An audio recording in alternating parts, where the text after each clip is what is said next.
Coucou les amis, bienvenue pour l'interprétation du thème astral de Rihanna. Donc elle est poisson ascendant bélier, elle a ce qu'on appelle un stellium dans le signe du bélier. Donc elle a la lune là, elle a Vénus en bélier, Jupiter en bélier et la conjonction de la lune et de Vénus ensemble lui donne une énergie féminine très élevée. C'est vrai qu'elle représente une énergie assez vénusienne, mais c'est une Vénus et une lune qui s'expriment à travers l'énergie du bélier, donc qui peut être plutôt impulsif et parfois dans l'expression de ses émotions et dans l'expression de sa féminité, il peut aussi être question d'ego, d'impulsivité ou de rapidité. Jupiter qui est dans la maison 1 la protège, hein, ça lui donne une énergie de chance plutôt intéressante. La part de fortune est dans la 2, donc là aussi c'est chanceux au niveau financier pour elle. Faut pas oublier que Vénus symbolise aussi les artistes, donc elle est connue à la fois pour sa beauté, pour son apparence, mais aussi pour ses qualités artistiques. Un soleil qui est dans la 11, de toute façon, ça permet un rayonnement dans le collectif. Et l'énergie du poisson est très artistique aussi. Elle est née juste après une nouvelle lune ici.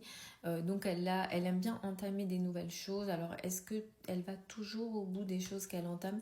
Peut-être pas toujours, mais elle aime bien entamer.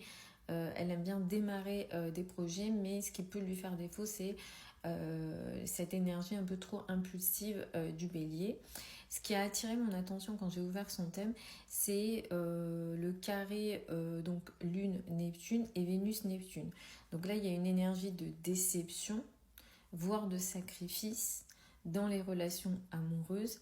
Mais comme il est question de la Lune aussi à ce niveau-là, est-ce que la maman s'est sacrifiée? Est-ce qu'il y a eu un sacrifice dans la relation de la maman avec la maman? Et est-ce qu'il s'est passé quelque chose en lien avec la maman qui a fait que elle a reproduit peut-être certains schémas.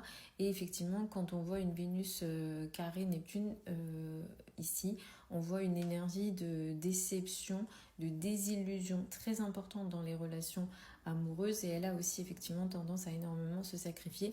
Là, je pense évidemment à Chris Brown et sa relation avec Chris Brown, qui, je pense, a été une de ses, ou la déception amoureuse de sa vie. Elle a une conjonction importante dans la maison 9 avec Saturne et Uranus qui sont conjoints à 0 degré ensemble. Dans la 9, Mars est à 28 degrés du signe du Sagittaire et en 9 aussi. Alors je connais pas sa vie à ce point-là, mais là ça me fait penser, enfin là c'est vraiment l'étranger, mais c'est aussi les religions, la foi, la spiritualité.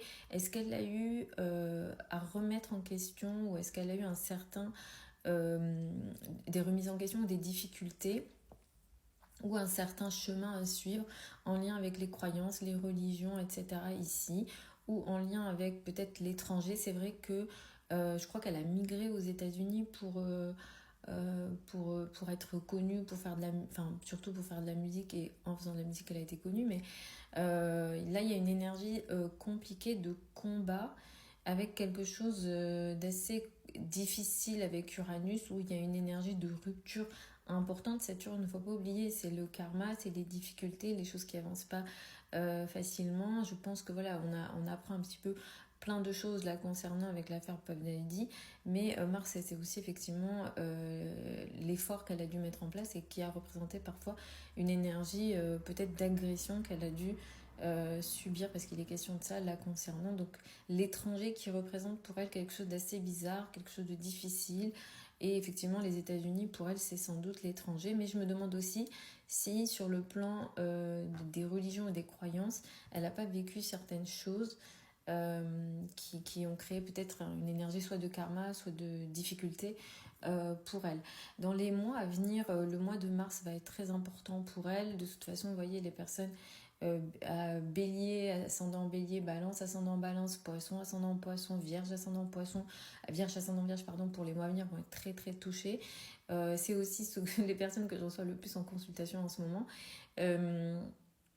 Mais effectivement, les mois à venir vont être très importants, notamment le mois de mars va être très important pour elle. Il faudra surveiller ce qui se passe ici au mois de Mars, je dirais, avec quelque chose en lien avec sa santé. Alors évidemment, je lui souhaite rien de grave, mais il peut être question d'une énergie peut-être un petit peu particulière au niveau de sa santé au mois de mars et rebelote. Enfin, le 14 mars, autour du 14 mars, je vous donne les dates. Moi, c'est sûr que je vais oublier que j'en ai parlé, mais fin mars, de nouveau, il y a autre chose de compliqué là concernant, en lien avec la carrière et peut-être ses relations amoureuses. Alors, je lui souhaite pas dans sa relation, elle a l'air plutôt heureuse, mais effectivement, il y a son carré Vénus-Neptune, Lune-Neptune qui serait comment dire, activé par l'éclipse du 29 mars.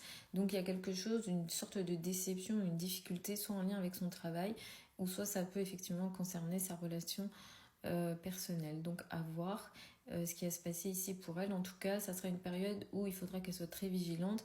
Il ne faut pas qu'elle fasse confiance parce qu'elle peut se tromper concernant une situation où on peut la tromper, la mener vers quelque chose. Enfin, par exemple, ça peut être un projet qu'on lui propose et en fait, elle est complètement lésée dans le projet en question. Donc voilà le thème de Rihanna. Elle a un Mercure qui est carré à Pluton. Elle peut être très obsessive, entre guillemets, quand elle a une idée en tête parfois.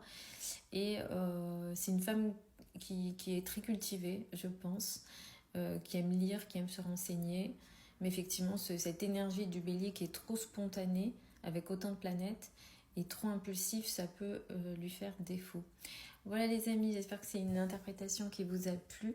Si vous souhaitez une consultation privée, vous avez les liens de mon site internet au niveau du profil. Les délais de consultation actuellement sont de 2 semaines, mais parfois j'arrive à avoir des créneaux avant, donc écrivez-moi quand même et j'essaie de vous caler le plus tôt possible. Pour celles et ceux qui veulent apprendre l'astrologie avec moi, la prochaine session de formation démarre au mois de janvier. Vous avez les informations sur le site internet et c'est pour les débutants. Les formations, elles ont lieu en ligne, en direct sur Zoom. Tout est sur le site internet. Je vous embrasse et puis je vous retrouve lors d'une prochaine vidéo.